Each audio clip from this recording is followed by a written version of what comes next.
grip this pen with frostbitten fingers. The cold has settled into the trenches like a living thing. My skin is split and pale, numb to the point that my limbs no longer feel like mine. The pressure aches, but I have learned that pain endured is far quieter than words left behind. Silence is what truly rots a man, and silence is what dominates this trench of ghosts and snow. To my darling, Maggie, if this ever finds you, I'm sorry, not for coming here. I no longer believe choice survives once a thing has already begun. I made my choice, and I will die with it. I'm sorry for the things I will never explain, for the stories I cannot tell you, for the way the world looks to me now. War comes with many things, fear and sorrow, but also strength. I arrived a boy, I became a man, and now I have become something thin and watching. As the shell that I am in this trench, it seems above all else. I miss my wife. Always yours, Private O'Brien. Lucky died today. Alfie, as you would have known him. He earned the name back in fall after walking away from shell fire that ought to have had him. We swore his charm turned bullets aside. Perhaps it did, for a time, but lead has a memory. Lucky's chest was never strong, and the cold finished what the guns could not. We didn't notice for a time.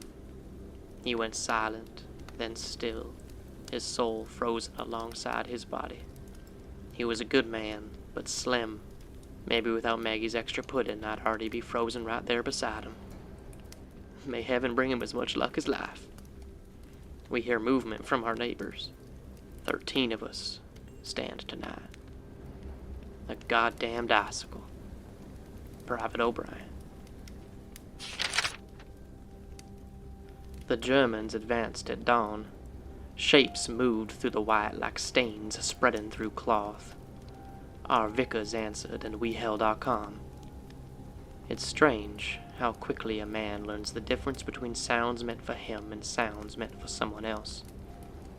We live in the trench, 50 feet from the Germans, sometimes less, close enough to hear them cough, close enough to see their faces when I close my eyes.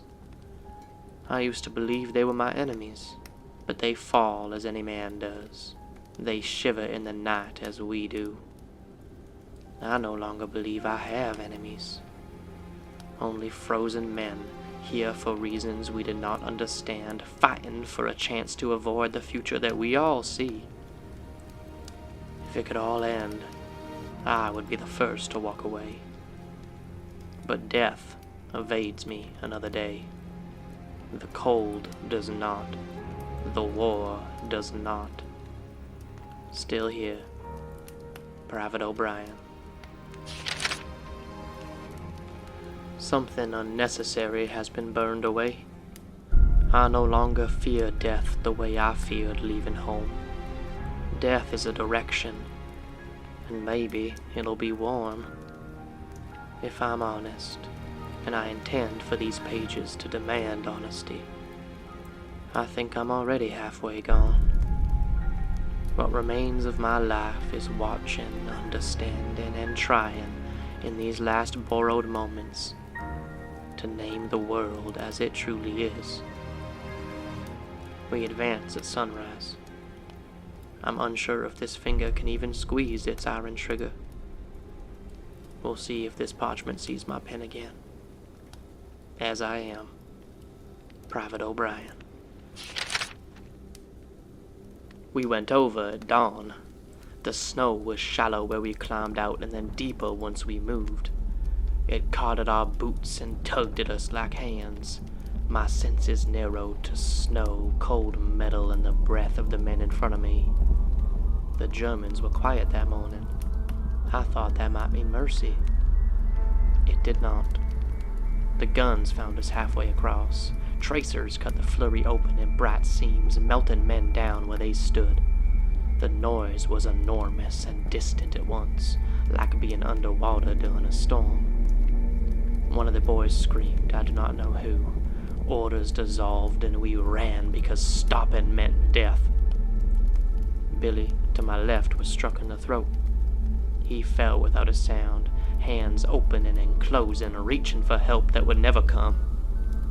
I fired my rifle without aiming. I don't even know if I hit anything. Then a German came up in front of me. Closer than I thought possible, and he was younger than even me.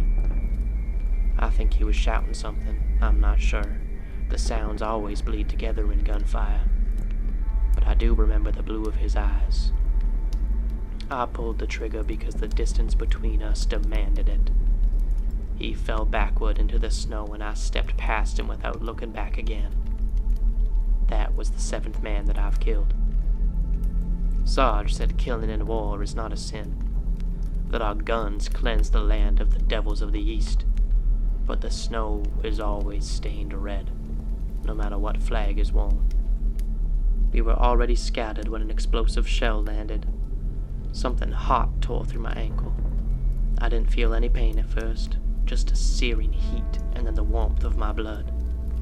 I crawled back through land that had already filled with shapes. Men I had spoken to hours earlier lay face down and twisted, their packs and flesh torn open across the snow.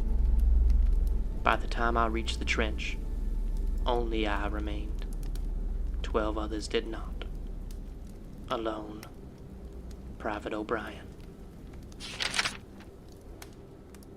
The trench has not changed, but I have.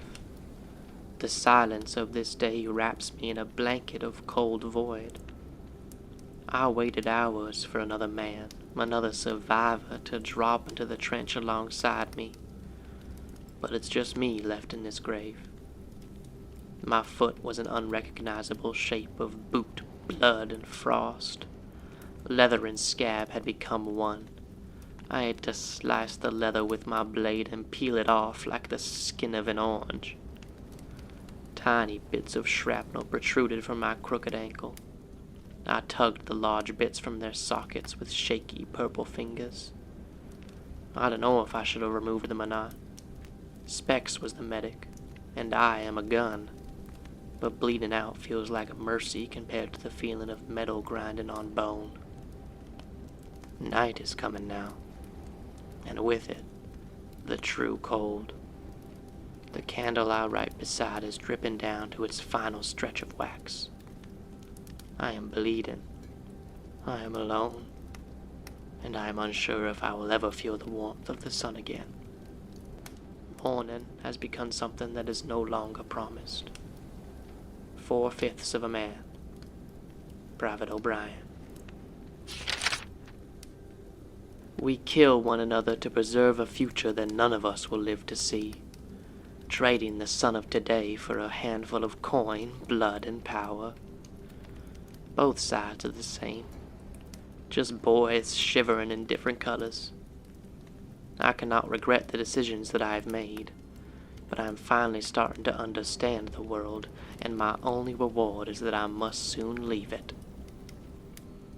I think I hear something in the wasteland, a man in pain. We will see if I can stand. Good God, Maggie, I miss you. I found another soul. I had to crawl to reach him. My leg is a heavy anchor that I must drag through the red-stained white. I followed the sound of a low, rhythmic whimpering until I found him.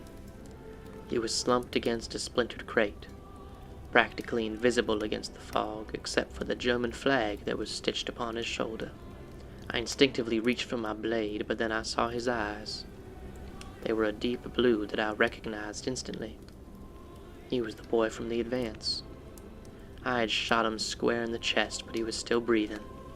Beneath his tattered tunic, my bullet was wedged into a small golden locket.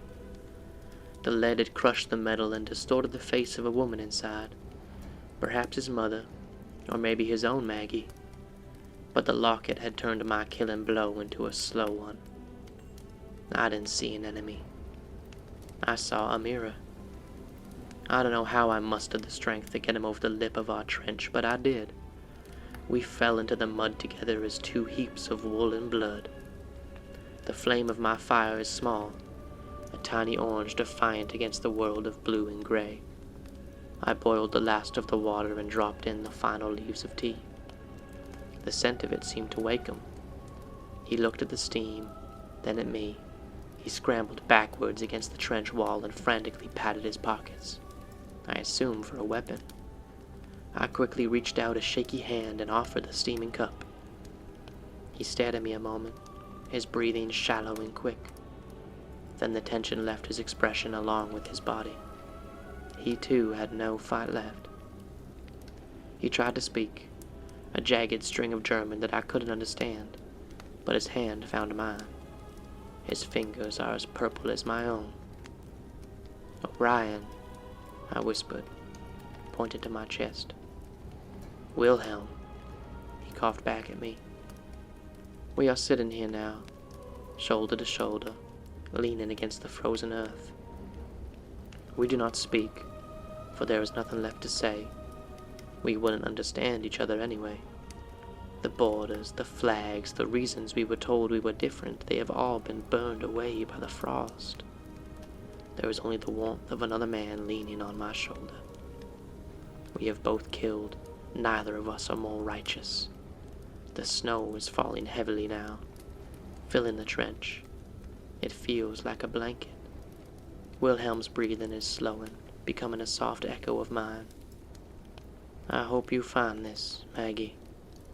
I hope you know that in the end I wasn't alone. I was with a friend I was supposed to hate, but chose not to. I think I now see the world as it truly is. It is love. A frozen trigger. Private O'Brien.